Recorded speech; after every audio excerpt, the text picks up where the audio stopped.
নমস্কার, আমি মৃগঙ্কা। শুরু করছি নজরে দুনিয়া। কানের মেশিনের বিশ্বস্ত প্রতিষ্ঠান অডিটন স্পিচ অ্যান্ড হিয়ারিং ক্লিনিক। কানে শুনতে না পাওয়া বা শুনতে সমস্যা, তোতলা বা অস্পষ্ট কথা, জন্ম থেকে কথা বলতে না পারা, অল্প বুদ্ধি, কথা ও কানের যে কোনো সমস্যার সঠিক সমাধান অডিটন। অভিজ্ঞ চিকিৎসকদের পরিষেবার সাথে পাবেন কানে শোনার পরীক্ষা ও যন্ত্র, কান ও গলার ছবি, speech therapy, OAE, BERA, ASSR, ENG, VNG, ইকজি, ভেস্টিবুলার, সাইকোলজিক্যাল পরীক্ষা ও কাউন্সিলিং। বিশদে জানতে যোগাযোগ করুন। দেশে বাড়ছে মহিলা ভোটার। 2029 সালেই ছাপিয়ে যাবে পুরুষদের, বলছে রিপোর্ট। এদেশে সেই প্রথম লোকসভা নির্বাচন থেকেই ভোটাধিকার রয়েছে মহিলাদের, কিন্তু সচেতনতার অভাবে শুরু থেকে মহিলা ভোটারদের সক্রিয় অংশগ্রহণ তুলনায় কম ছিল। এখন বিভেদ ঘুরছে, এগোচ্ছে মহিলা ভোটাররাও। সক্রিয় অংশগ্রহণের নিরিখে এবছর পুরুষদের প্রায় সমান সমান মহিলারা। SBI রিসার্চ সম্প্রতি একটি রিপোর্ট প্রকাশ করেছে, যে রিপোর্টে বলা হচ্ছে দেশে মহিলা ভোটারের সংখ্যা এই মুহূর্তে প্রায় পুরুষদের সমান।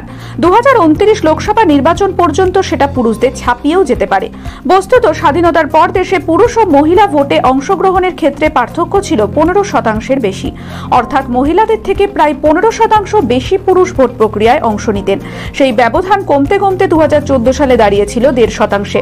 2024-এ এসে সংখ্যাটা প্রায় সমান সমান। 2029-এ মহিলা পুরুষদের ছাপিয়ে যাবে, সে সম্ভাবনা উড়িয়ে দেওয়া যাচ্ছে না।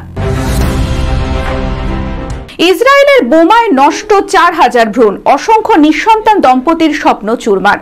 হাজার হাজার নিঃসন্তান দম্পতি আশায় বুক বেঁধেছিলেন একদিন তাদের ঘর আলো করে আসবে ফুটফুটে সন্তান। তাই তারা সাহায্য নিয়েছিলেন IVF এর।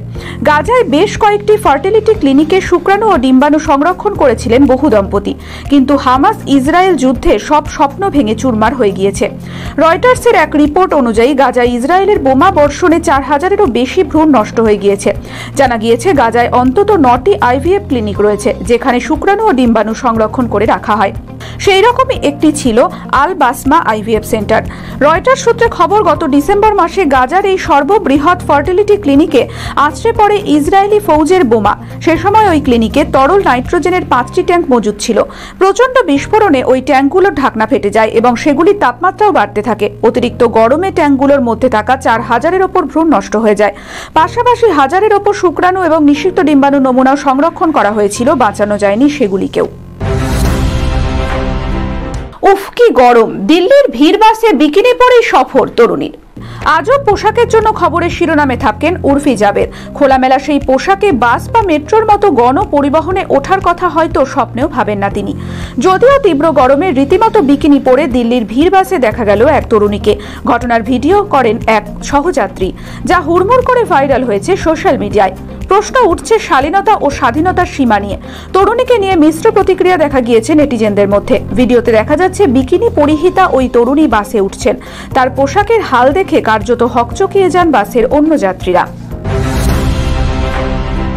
শুটিং ফ্লোর থেকে রক্তাক্ত ছবি পোস্ট প্রিয়াঙ্কার। হঠাৎ হলোটা কি, চলুন দেখে নিই। মুখের এক পাশ রক্ত জমাট বেঁধে রয়েছে, চোখে মুখে ক্লান্তির ছাপ। সোশ্যাল মিডিয়ায় ছবি পোস্ট করে অনুরাগীদের রীতিমতো চমকে দিলেন অভিনেত্রী প্রিয়াঙ্কা চোপড়া।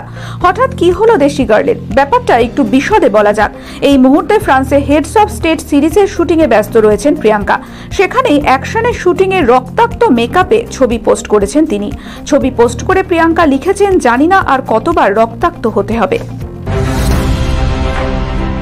আজকের মতো নজরে দুনিয়া এই পর্যন্তই। চোখ রাখুন পরবর্তী খবরে। নমস্কার।